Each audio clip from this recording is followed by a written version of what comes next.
1991 Review is here to uncover the truth about Liu Yu, Han Li's first registered and official disciple. What happened between them? Why couldn't she ultimately achieve nascent soul cultivation? Let's dive in. Why did she become Han Li's first disciple? Why was she called a bargain disciple? How many times did she tease Mu Failin? And why did she, despite holding the real power of Supreme Elder, fail to reach nascent soul cultivation? It all began with a mistake by the Giant Spirit sect. They had deduced that the Wood Spirit infant was sealed by a nascent soul cultivator, but only sent a group of core formation cultivators to track it down.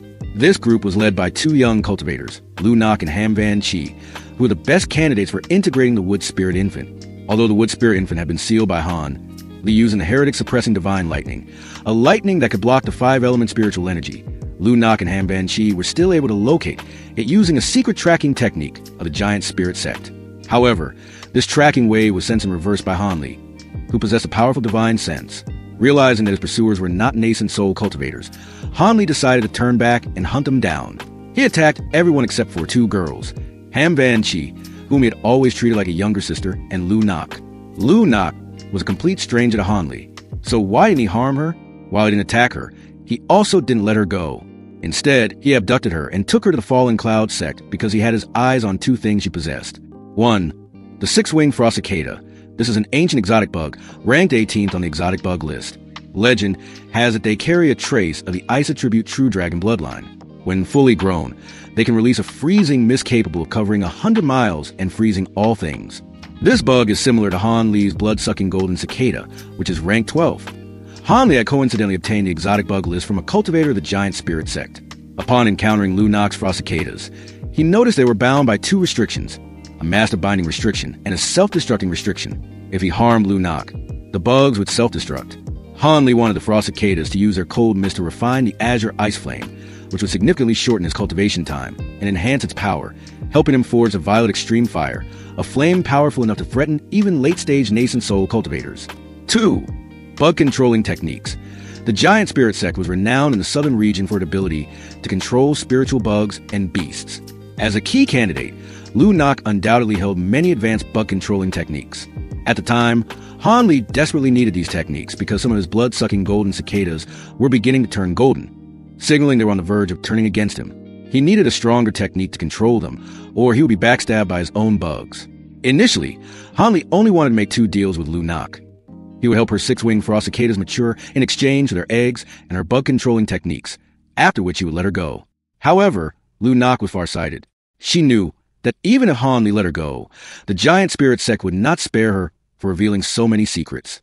Therefore, she asked to become Han Li's disciple for her own protection. Han Li could have used a secret technique to obtain her bug-controlling methods, but he couldn't get the self-destructing frost cicadas. Reluctantly, he had to accept her request. This is why Liu Yu became Han Li's first bargain disciple, a term for a disciple whose master is forced to lower their conditions to accept them due to a special situation. Liu Yu's two instances of teasing Mu Failin. To conceal her identity, Han Li appointed Liu Yu as a vice peak master of White Mist Peak, where Fairy Song Nak was the peak master. Liu Yu quickly befriended her fellow sisters, including Han Li's concubine Mu Failin. Liu Yu teased Mu Failin a total of 2 times. The first time was when they both visited Han Li after Nangong Wan was afflicted by a curse. On their way back, Liu Yu teased Mu Failin. "Fellow Taoist Mu, although you are our master's concubine, you seem to be at a lower rank than Sister Nangong, who just arrived. Her beauty surpasses yours, so you should try harder." The second time was when Liu Yu, Mu Failin, and Song Nak went to Demon Slaying Valley to find the illusory spirit herb. Song Nak planned to venture deeper into the valley, saying that Ziling had given her a safe route. Liu Yu seized this opportunity to tease Mu Failin again. This Sister Ziling is truly a peerless beauty, like a celestial fairy. She met our master quite early and seems to be his confidant. "Sister Mu, you must be a little careful." During the same trip, they encountered a nascent soul clone of Han Li. The clone captured the 3 girls to threaten Han Li, but he didn't realize that Han Li's main body had advanced much further. Han Li arrived in time to rescue them and gave each of the girls 2 extinction pills, which made Liu Yu exclaim, "If we had known our master had extinction pills, why would we have had to risk our lives in the Demon Slaying Valley?" Why Liu Yu held the real power of a Supreme Elder. For 1,200 years, Liu Yu remained a registered disciple. It was only after Han Li advanced to the late-stage nascent soul realm that he officially accepted her as a true disciple. This decision was based on 2 reasons. Han Li disliked meddling in sect affairs. He needed to focus on breaking through to the deity transformation stage. Liu Nak was intelligent and sharp.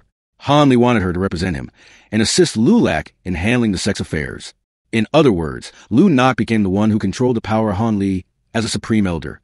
Thanks to this authority, her status within the sect was second only to the nascent soul elders. Even the two nascent soul cultivators, Liu Lak and Song Nak, were very polite to her. The Fallen Cloud sect went from a second-rate sect to the #1 sect in the southern region, and Liu Nak's contribution was immense. However, the world of cultivation is fair. When Liu Nak dedicated her mind to power, her focus on cultivation dwindled.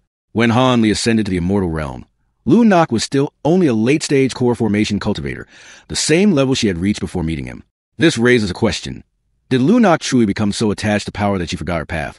Or did she realize her limitations early on and choose a more suitable path for herself? What do you think of this character? Leave your personal opinion in the comments. And if you found this video helpful, don't forget to like and subscribe to support me. 1991 Review says goodbye and see you again soon.